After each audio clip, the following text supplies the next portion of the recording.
Move 13 Actu. Jusqu'à 13h30, Move. Les gossip hop de Move 13 Actu, les infos hip hop du jour servis dans un pain surprise, comme le nouvel album de Nekfeu que personne n'a vu venir.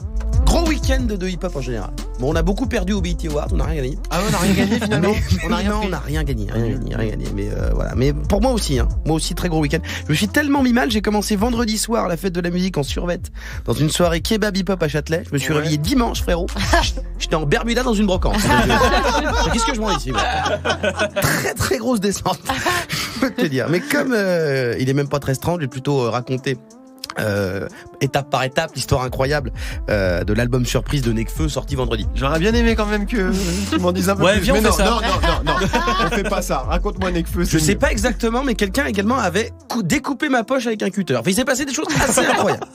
Alors, c'est vrai. Raconte-moi Nekfeu. Alors, Nekfeu, alors lui aussi gros week-end, moins bresson puisqu'il a encore cassé Internet comme il le fait depuis 3 semaines. Ouais. Il a sorti Les Étoiles Vagabondes, son film / documentaire album le 6 juin.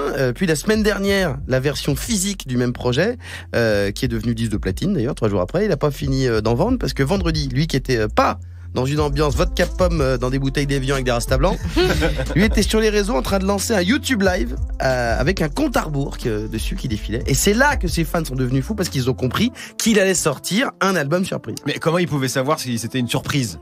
Parce que ceux qui avaient vu le film Les Étoiles Vagabondes le 6 juin se sont rendus compte de quoi? Que certains morceaux entendus au cinéma n'étaient pas sur l'album. D'accord. Et tout le monde pensait que le deuxième disque sortirait la semaine d'après, sauf que Nekfeu, petite feinte, double esquive.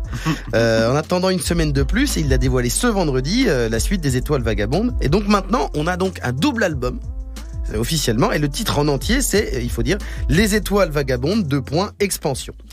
On comprend toujours rien, mais c'est pas grave. Je veux dire, on comprend pas non plus tout ce que dit Kobalade. Oui. Mais moi, j'écoute quand même vachement. Vrai. Non, mais c'est vrai. Et il est comment l'album? Il est bien? Eh ben, c'est plutôt cool parce que autant Les Étoiles Vagabondes, c'était un album de Nekfeu, faut dire pour les fans qu'adorent et tout, mais il y avait rien de surprenant. Là, je trouve qu'il tente des trucs vraiment nouveaux en termes d'instru et de flow. Au-dessus des nuages, soleil plein. J'ai la fusée, mais je repars pas sans les miens. Et sous les nuages, on est plein.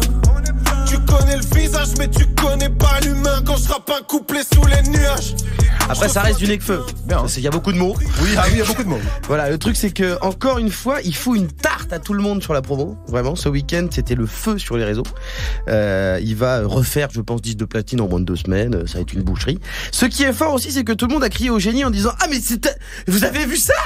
Et c'est un plan marketing jamais vu. Alors, YouTube Live, compte à rebours. PNL, il y a 2 mois. C'est vrai. Mais bon, non mais après tout va très vite dans cette tout va très très vite. Et au fait, ça en est où son histoire de clash à Nekfeu avec Booba? Nulle part, on ne sait jamais ce qui peut arriver avec le Instagram de Booba. Mais par contre, il y a PlayStation qui lui a envoyé un petit message en lui demandant de rendre les consoles. Parce que visiblement, Nekfeu est un peu le François Fillon des jeux vidéo. Il rend pas les consoles. Mais en fait, c'était juste une vanne. C'est juste dans son dernier album, dans Les Étoiles Vagabondes, il dit: au collège, j'étais chum et je volais des PlayStation. Donc ils lui ont fait un petit clin d'œil comme ça. Je précise parce que c'est pour les gens premier degré sur Twitter qui ont vraiment cru que Sony était en bif. Voilà, tout ce qui est dit dans les textes de rap n'est pas vrai, les man. Ça se saurait. Il faut faire attention. Merci beaucoup, Guérin. 13h, 13h30. Move 13 Actu. Tu es connecté sur Move.